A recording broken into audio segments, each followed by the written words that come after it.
All right, what is up, everybody? Welcome to another Tuesday Tips Live. My name is Joey Santos. I'm the managing editor of Digital DJ Tips. And if you've been following this live stream for the past few months, you're probably wondering where is Phil at? Well, I am filling in for Phil. I'm filling in. Get it? This week, just like last week, because Phil is on holiday. Of course, the boss needs to go on vacation every once in a while, and we've got the entire team running the site as well as the school and everything related to digital DJ tips. So one of my tasks while Phil is away is to conduct this live stream with all of you guys. I want to say hi to everybody. Good morning, good afternoon, good evening to everyone joining us over on Facebook, straight from our Facebook page, facebook.com/digital DJ tips, as well as to our members over at the Global DJ Network. If you are not part of the Global DJ Network just yet, what are you waiting for? Head on over to facebook.com/digital DJ tips, click on the send message button and type the word join, and then hit enter on your keyboard. You're going to get the instructions so you can be part of the world's largest digital DJ group over on Facebook. I also want to say hi to everybody who is joining us over on YouTube. Love all the comments coming in, you guys. We're going to be talking about something that is near and dear to my heart this week: record pools, or as we call them these days, DJ download pools. Now, last week, we talked about music streaming and how it could potentially change the digital DJing game as well as DJing in general. And you guys had your thoughts, you had your comments, you had your opinions. Super awesome. It's great to have that conversation going, just talking about whether streaming really will have like a huge impact. We think it will. And some of you are saying, well, I'd rather own my music. Streaming is okay, but it's kind of like, renting a video from like Blockbuster Video. And then, later on when that goes kaput, so does your music collection, etc., etc. And yeah, that is pretty valid. But at the same time, we do think that streaming is a great way to augment your playlisting, to augment your spinning, and also your song selection while you're DJing. Now, this week we're talking about record pools and 3 reasons why record pools will level up your DJing game. If you saw our little graphic splash screen earlier before this live stream started, our graphics design artist Ben designed like this neat little Mario splash screen, and that's why I'm wearing my Mario shirt. But basically, record pools can level up your DJing game in so many ways, and it has a lot to do with access to music. And we're going to be talking about that in this live stream. This is going to be like a half-hour talk between you and me. It's going to be live, interactive, so go ahead and type your comments over in the comments box, whether you're watching this on Facebook or on YouTube. I'm going to read them out as we go along. I just want to say hi to everyone who's joining us right now. I want to say hi to Paul. Hello to Eric. Hi to Dwayne joining us from Manila. What's up, Dwayne? Alan Cross is in here as well from the UK. Casper is in here. Gareth, what's up, my man? Hello to Major D Music. Hello to Alex. Rick Dawson in here. And Rick says, record pools are no good for trance. Well, Rick, I really think it depends on which record pool you are planning on joining. And I've got a couple of suggested pools later on at the end of this live stream. I'm going to share that with you guys. These are the ones that I use most often. Now, of course, there are like dozens of record pools online, all of which you can join. You don't even have to be a professional DJ anymore these days, as long as you're able to pay the monthly fee. You can join, and then these pools generally have like a mix of music depending on whichever it is that you like. So let's go ahead and take a look. I want to say hi to Alex as well. Hello to Francisco. And hello to Charles. Derek is also in here. What's up, Derek? Okay, cool. So let's start with a bit of history about record pools or online DJ download pools. Now, back in the day, like in the 70s and 80s, you could join something known as a record pool. You had to be a professional club DJ or you had to be a radio DJ. And when you joined these pools, the record pool would send you vinyl records, just like these ones. These would be promotional vinyl records. So let's say there is a new song coming out from like a new artist. Let's say it's like, a new wave track, or if it's a new, soul, hip hop, or R&B kind of thing. They'll send you the track, and then they'll be like, please could you play this and then let us know what you think of it, give us a rating, and then that we could feed that information back to the artist as well as the record label, etc. So that's how record pool started. You joined the record pool, and then the record pool would send you vinyl records because digital wasn't a thing back then, and then you got to keep the records that you liked, and then you played the ones that you enjoyed, of course. Now that has progressed. And right now, we have what's known as online record pools. And with online record pools, the thing is, as I mentioned earlier, you could join these pools even though you're not a regular gigging DJs. Well, it really depends on which pool you're trying to join. However, most of the time, you just need to pay the set monthly fee. And we're going to take a look at those monthly fees later on, at least for the record pools that we suggest. And you are able to basically download to your heart's content.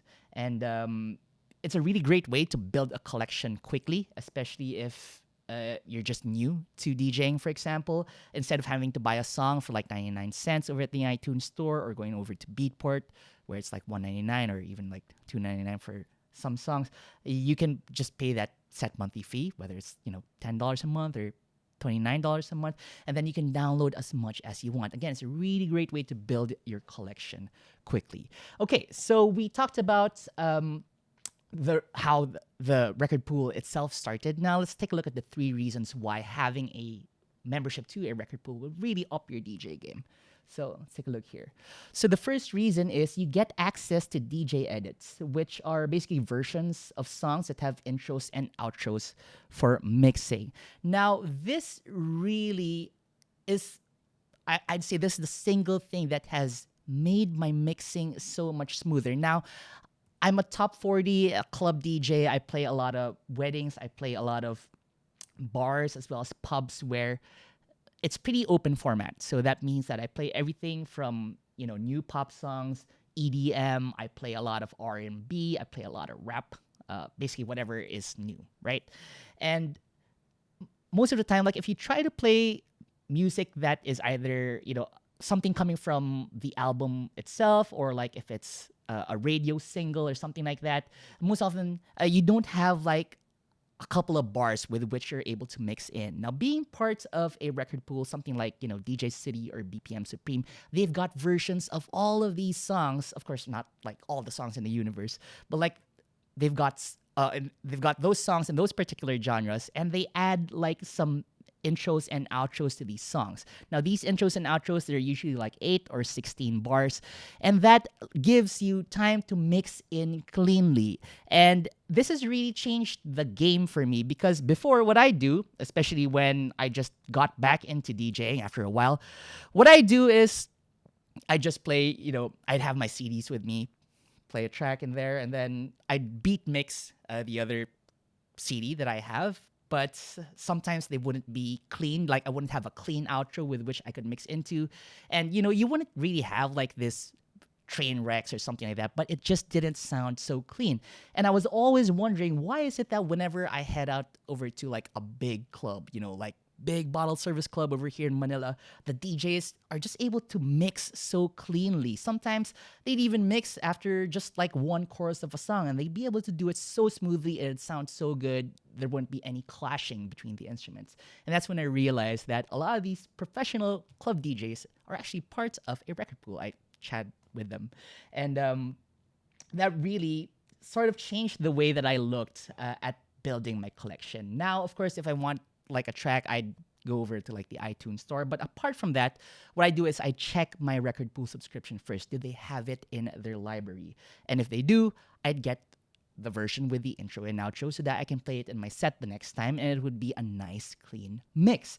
So that's the first reason why record pools can level up your DJ game. You get access to these songs that have intros and outros. It'll just make your mixing so much more clean and so much.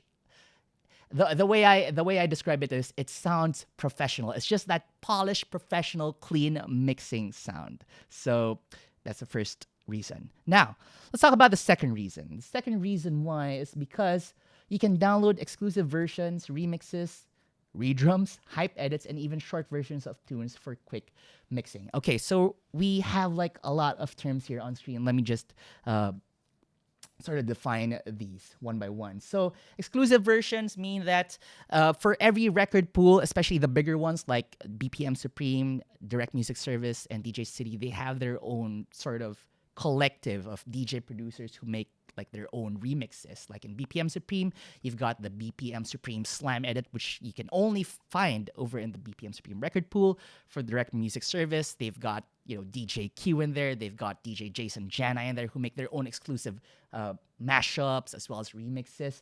So when you're part of that record pool, you are able to download these songs and you're not going to find them anywhere else except on these services. So that alone is a huge reason to really sign up, because especially if you're the type of DJ who likes to play like a lot of mashups, a lot of party breaks, for example, or if you play like a lot of hip hop, a lot of top 40, uh, it's just like an indispensable resource. And I find that every time I prepare for a gig, apart from going through my collection and weeding out the songs that I don't want anymore and making sure that my playlists are nice and trim, instead of going to the iTunes store, or even instead of heading over to Beatport and trying to look for a track in there, I check first if any of my record pools have that song, just because I already am paying for my monthly subscription anyway, so I might as well download that song from there. Now, I also talked about let me just move up here. I also talked about redrums and hype edits. Now, redrums basically these are older songs. It could be one of two things. One, it could be older songs that have their intros and outros beat gridded, or even the entire song beat gridded, just so it's easier to mix when you're using digital DJ software. So let's say it's like a 60s or 70s disco, soul, or Motown song, and then it's given the redrum treatment. So usually it means that either the drums are a little bit more straight, or there is a different sounding kick drum, something that's more powerful, something that is more for contemporary dance floors, or they even just like change the drums altogether. I remember like I was downloading this song from DJcity, again, one of my choice record pools. It was this song by Kendrick Lamar and SZA, All the Stars. It came out in the Black Panther soundtrack. And I really wanted to drop that song in my DJ sets, but I just felt like, it's not really like a hard-hitting song. It's a little bit, it's not necessarily chill, but like, it's like a mid-tempo track, and then it's got like some really thoughtful vocals. I was able to download this redrum from DJcity, and that's what I've been playing ever since whenever I want to drop that song. So it's given me this version of a song that I don't think would have been as impactful on the dance floor had it not been for that redrum. So that's another benefit of being part of a DJ pool. Now, I also talked about hype edits. So what exactly are hype edits? Well, this is more for like the hip hop or top 40 club DJs. Hype edits basically have 8 or 16 bars at the start of a song, which you can mix into, and they have like an MC. So if you don't have an MC with you while you're DJing, the track kind of has like the MC built in. It's like, if you got $1 bill, put your hands up. If you got $5, put your hands up. If you're not broke, put your hands up. That kind of thing. Or all my ladies, where my ladies at? Where my ladies at? So it has that hype track built into the beginning of the song, which is awesome if you're trying to drop it in and then again you don't have an MC with you and you want to add a little more energy and tension to the dance floor. That's what a hype edit is. And again, you can get those hype edits in DJ download pools. Now, finally, I mentioned something here called short versions for quick mixing. Short versions basically are, as what they suggest, shorter versions of an entire song. So basically you're getting an intro, you're getting a verse, you're getting either a breakdown or build up, and then a drop. After the drop or the chorus, you get the outro, so that basically lets you mix into another song. Now, of course, this isn't for everybody. Let's say you're a techno DJ or you're a house DJ. You're not going to be using these short versions. But if you're playing in a, again, top 40 hip hop club, or if it's more skewed towards like pop music and you want to play as many songs as you can just to keep the energy going, short versions are a blessing. And I've even used these in weddings, actually. Like the last 2 weddings that I played, it was really a big mix of different ages, different types of, different people who want different types of music. So instead of playing, say, I want to play Earth, Wind, and Fire September, instead of playing like the original version, which is, a little over like 4 minutes long, I have a quick mix or short version of this track, which basically goes up until the first chorus, and then I get an outro. And this is awesome because, a lot of people, they really just, especially if it's a wedding, a lot of them really just want to sing along to the chorus or something high energy, and then after that, you can keep that energy and momentum going by switching quickly to another song. Now, again, it's not for everyone, but this is a technique that I've seen a lot of wedding DJs use. Actually, Jason Janai, Phil was telling me, is somebody who uses this to great effect. Now, of course, not the entire set is going to be full of quick mixes, but it is one way to keep the momentum going in your dance floor. There's something that club DJs do a lot, and it's really bled into like the wedding DJ sort of industry, and especially if you're more of like, if you want to have like a club vibe over on your wedding dance floor. So it's very effective for that. So yeah, that is our second reason why record pools will level up your DJ game. Now, before I go over onto the third, I just want to have a look over here in the questions box and see what you guys are saying. Ian Dubs, I found that some pools just pump out an overwhelming amount of tracks that I can't keep up with at times. Yeah, Ian. So I think one of the ways to not be overwhelmed by the amount of tracks that get added to a record pool is to join a pool that really services the type of music that you want to play. For example, if you're more of a hip hop DJ, go for like DJcity. If you play like a lot of throwback music, if you play like a wider variety of music, BPM Supreme, I find, has a better collection just because they've got more throwbacks than, say, DJcity. Direct Music Service is another good one. These, the three of these record pools, they've been operating for a really long time, and that's why they're the ones that I recommend, and that's why they're the ones that I use. And I find that almost all the tracks that I get, if not all the tracks that I get from them, are really high quality, and they've got a good quality control process in place. You can't just, I tried submitting a bootleg that I made, for instance, over on BPM Supreme, and it was like a bootleg of a track. And sometimes they do have bootlegs there, at least in the past. I'm not sure if they have those anymore, but basically they rejected my track outright because that, in hindsight, it really wasn't that good. So there is a level of quality control that these record pools provide, and I think that's awesome because that means you're not downloading crap. So there you go, Ian. Apart from like joining a pool that is specific to your musical taste and style that you want to produce, the style that you want to play, I mean, you could also consider downloading apps for these record pools. Again, I'm going to give you three of my favorite later on. And all of them have like a smartphone component. And this is useful because that means that even when you're not behind your laptop or, you're not behind your DJ rig or whatever, you can just use the app, check out what's new. If you find something that you like, add it into a bin or a crate. And then later on, when you get to your computer, that's when you can download the tracks. And it's just been like a really essential music discovery tool for me. I'm in the same boat as you sometimes. I just can't keep up with like all the new stuff that's been coming out, especially in today's music streaming age. It just feels like every Friday over on Spotify, like in the new Music Friday playlist, there's like 30 new songs there, and I'm like, oh my gosh, where am I gonna find the time to actually go through all of these? And that's another thing that's cool about joining a record pool, because a record pool will choose songs that fit its clientele and that fits its I guess its branding, and also the sort of DJs that pool caters to. So you don't have to sort through like a pile of 150 songs and like a new Music Friday playlist over on Spotify. If you have a record pool that you trust, if there's a record pool that you've been using for a while now, you will also know and learn their tastes. And, you can figure out whether the tracks that they've listed are for you. So there you go, Ian. What else? Lisa Domingo. How important do you find having short edits, radio edits, extended edits, all of one song? I love intros because it definitely helps with blending. All right, Lisa. So what you're saying is, if I have one song, let's say it's TLC Waterfalls, you can have like the radio edit, the short edit, the extended edit, the clean edit, dirty edit.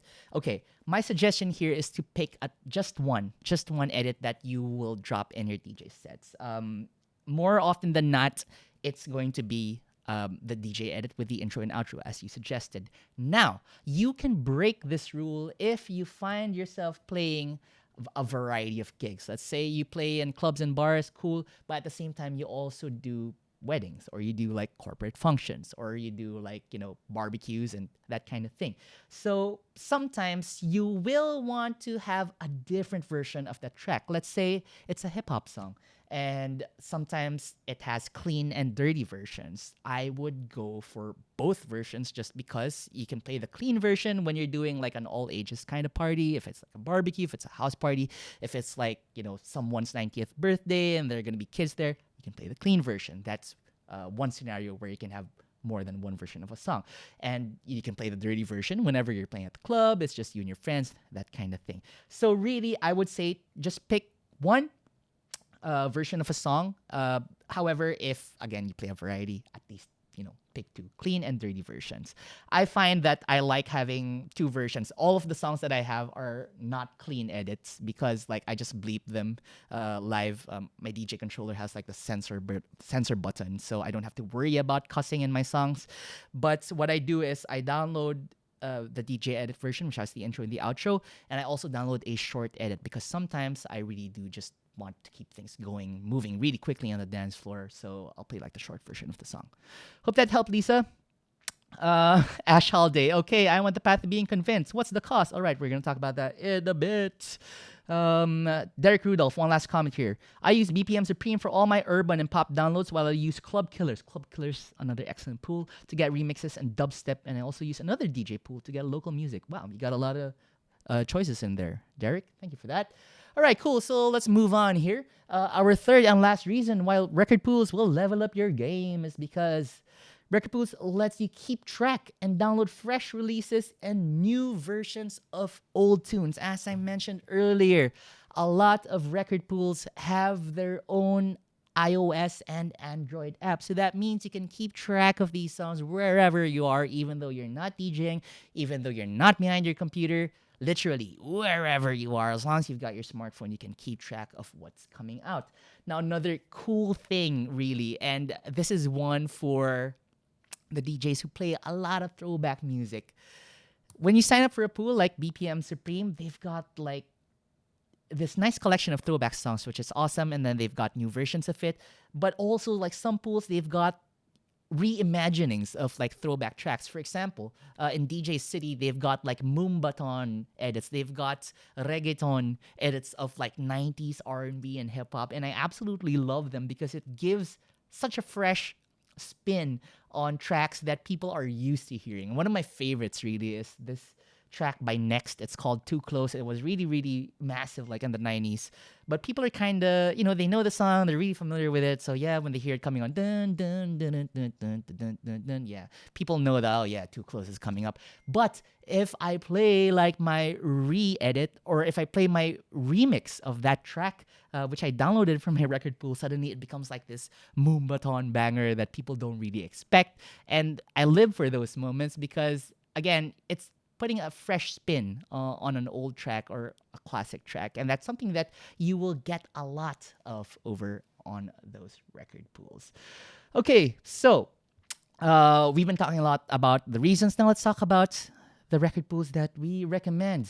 First up, DJcity. Been talking about this since the beginning of the live stream. It's a little bit on the pricey side. It's $90 for 3 months, but this really has like a huge collection of hip hop, top 40, and pop music. Well, mostly more on the urban side of things, and I really do like that. A huge chunk of my songs come from this record pool, so it's no secret. This is where like I get most of my songs from. So DJcity, very awesome. They also come with an iOS app. Next up, you got BPM Supreme, which is $9.99 a month.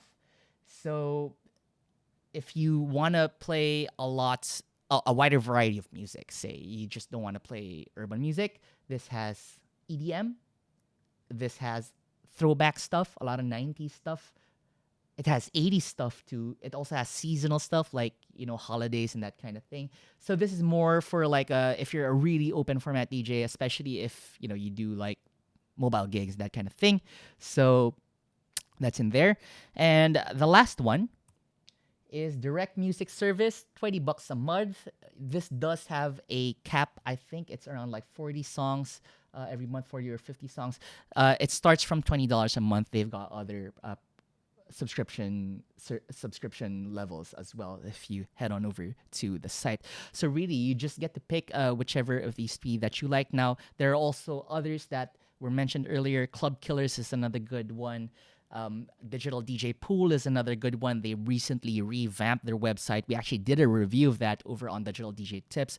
Our new reviewer, Mark Santaromana, aka DJ P. Dot, did a review of it and he found it to be excellent. It also has like its own social media component over in there. So if you want to meet like other DJs, you guys want to talk about music, share playlists, that kind of thing, you want to check that out, Digital DJ Pool. So again, it's DJcity, BPM Supreme, Direct Music Service, Club Killers, which was mentioned earlier, and Digital DJ Pool. All awesome record pools for you to join. Now, you're probably wondering, like, if you've never joined like a DJ pool like that, I suggest trying it for like at least a month.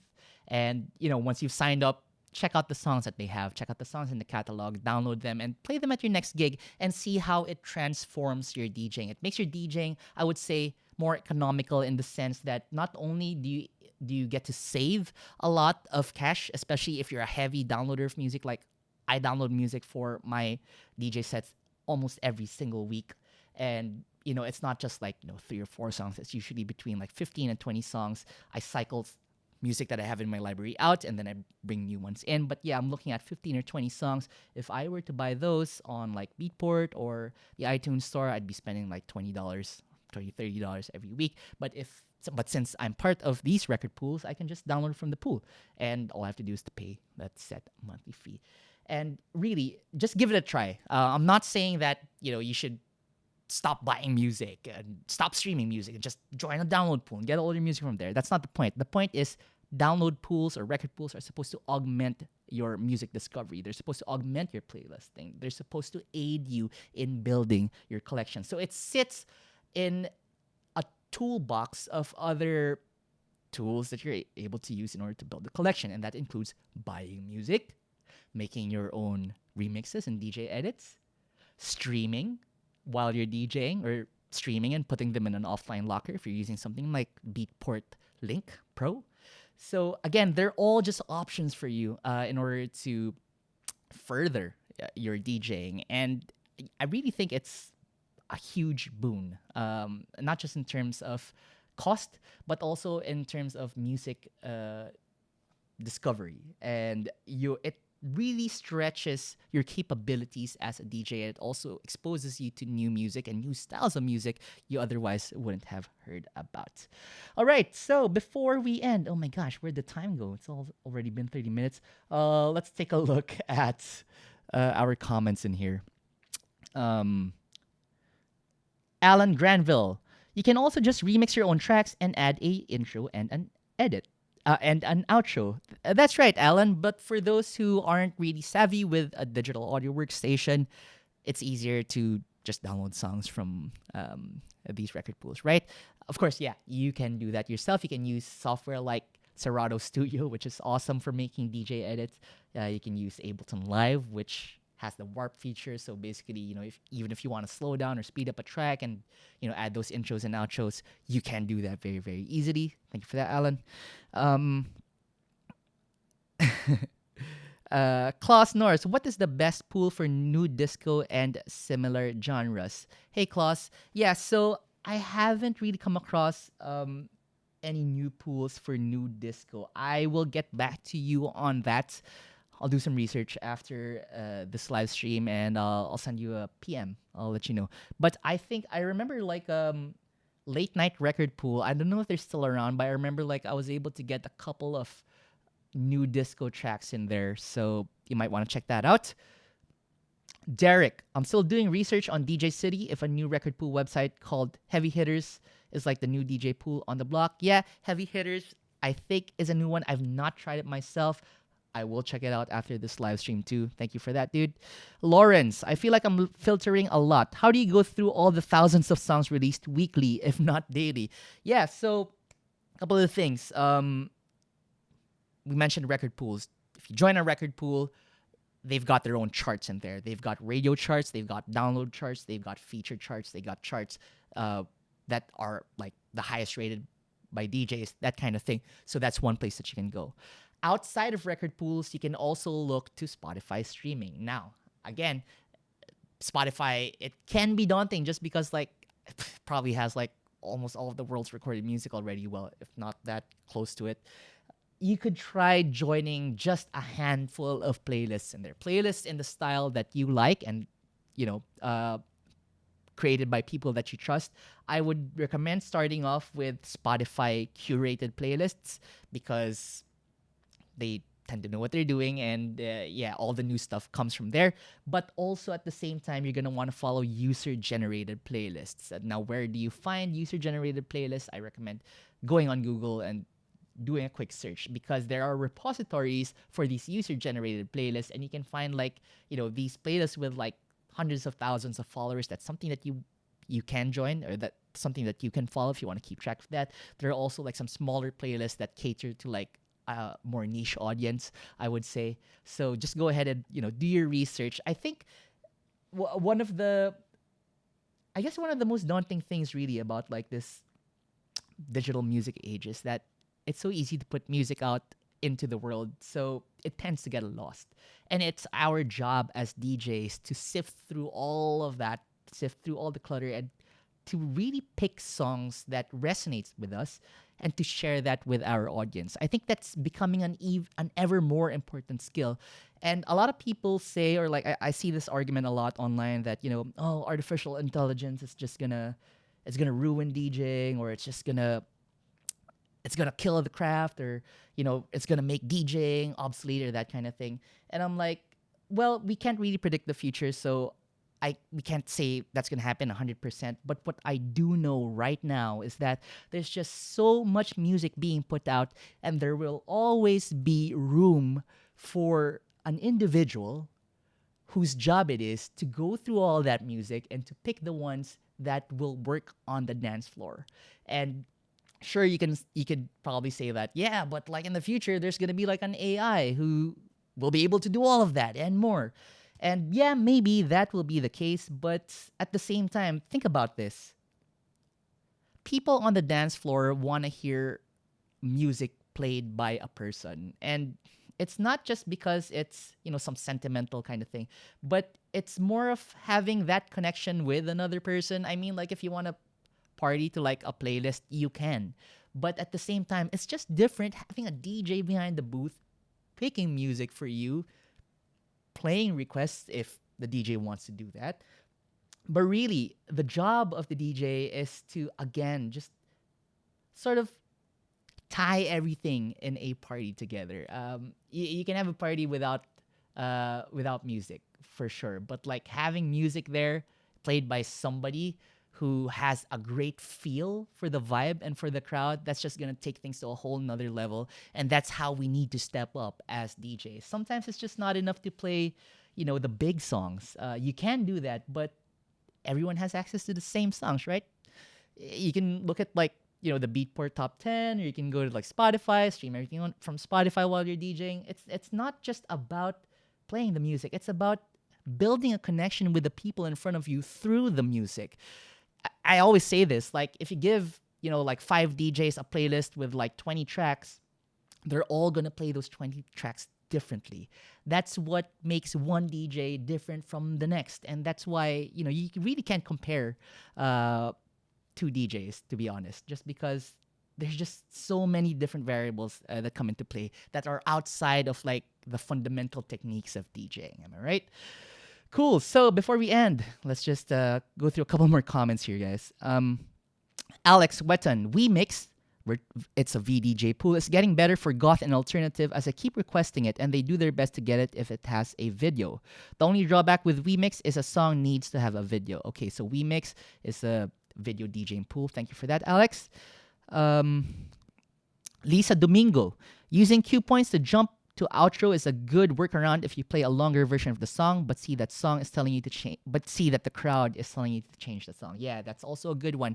This works if you've got hot cues placed in the outro of a song. So let's say, you know, you want to end the song quickly already, people are getting tired of it, yes, you can use your hot cues just to jump towards the end of the track. Thanks for that, Lisa.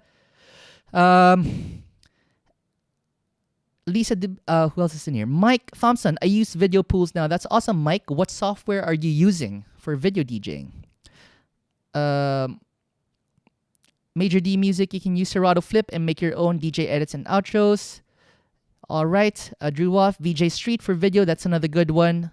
Ampolista Velasco saying hello. What's up, Apple? Eric Martin. When you download from these pools, do you own the song if you don't renew the next month? Yes, you still own these songs, basically. If you decide not to renew your membership, they still sit in your hard drive. Ian Dub saying great stuff. Alvin Mars, any pool directed towards the club DJ with house, trance, and techno being the foundation. Alvin, I will do some research on that for you. I want to give you some up-to-date and contemporary selections, so hold up on that one. Chris Gibson, what pool is good for old school 70s R&B? I really think that BPM Supreme has a huge, one of the biggest catalogs when it comes to throwback stuff. And the reason why a lot of record pools don't have this is because it's a licensing issue. I don't know exactly what that entails. I'm not like a music lawyer. I don't know much about music legalities, but you basically these companies need to pay royalties to like the publishers and the record labels in order to run these kinds of operations. So if you have like a really extensive back catalog of music, you tend to pay more for that. I don't know exactly how that works, but that is one of the reasons why a lot of pools don't necessarily have like a huge back catalog of music, but one that I find has one of the biggest, at least in terms of record pools, is BPM Supreme. I also think that Late Night Record Pool has a good selection of 70s and 80s stuff. I'm not so sure if they're still around. You may want to look into that. Major D Music. I find SoundCloud to have a good number of remixes with long intros for mixing. Yes, SoundCloud is also a good source for that.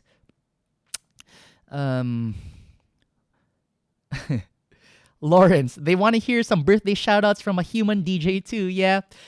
This is funny because like the last 3 gigs that I had, yeah, somebody always comes up to the DJ booth and like, it's my birthday, can you play this song? And I'm like, okay, but I'll play it when I want to. And they're like, can you play it next? And I'm like, let me do it on my own time. And you know, they're pretty amiable, so they're like, yeah, it's cool, but can you also get on the mic and greet me when you play the song? And I'm like, yeah, okay, cool. So, you know, usually it's like some birthday track like In the Club or Birthday Sex or that kind of thing. So, yeah.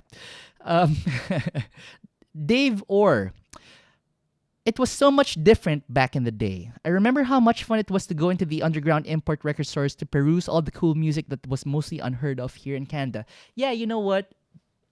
I think even here, like, well, especially here in the Philippines, like, in the late 90s and the 2000s, we really didn't have any records. There were no record stores at all. So all we had were, like, these CD stores. And they weren't, like, major chains. I think Tower Records arrived, like, pretty late, around, like, 1999 or something like that. So when I was a teenager, there was only this one store that imported music, and that was basically all they did. They didn't stock anything. They just imported CDs from Japan or from the US. And what you had to do was you had to go to the shop, you had to place an order, then you had to wait 3 weeks before the CD arrived. It was called CD Warehouse. Shout out to CD Warehouse if any of you are listening to this from Manila. You know what I'm talking about. But yeah, it was so much harder back then. And I know what you're saying. Yeah, it was fun to be, you know, you're one of a select few who had access to like this track or like this remix or like this live album or something. And that was cool. But I also think it's cool now that everyone is able to listen to whatever it is that you like. Now, there's something to be said about exclusivity, and that's why you still find a lot of new music being pressed on vinyl, especially if it's like really underground stuff, techno, tech house music. There's a lot of that in vinyl, and that's awesome. I think having something scarce, let's say you've only got like 50 copies of the record or like a cassette even or something, sure, it adds to the value, but sooner or later that's gonna find its way online in like a digital format and people will be able to listen to it. And I think it's also cool.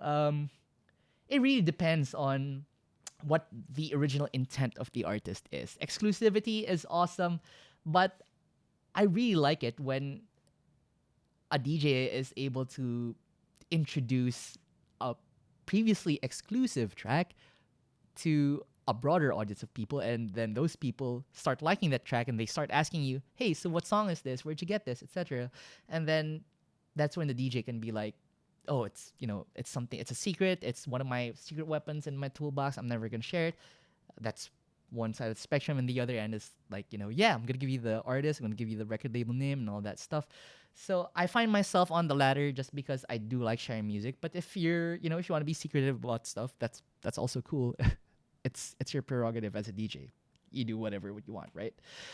Okay, cool. So that's gonna be it for me in this week's Tuesday Tips Live. Next week, Phil is going to be back from holidays, so you guys are gonna have him again for an entire 30 minutes. You can ask all of your questions related to whatever it is he's gonna be talking about. I've really enjoyed our time these past 2 weeks. I will get back to you guys on those record pools for house as well as new disco. I'll just type it in the comments. If you guys have other questions about record pools or DJ download pools, go ahead and type them over in the comments, especially if you're in the Global DJ Network, and I will reply to them after this live stream. That's gonna be it from me, guys. Thank you so much, and bye-bye. Have a great week ahead.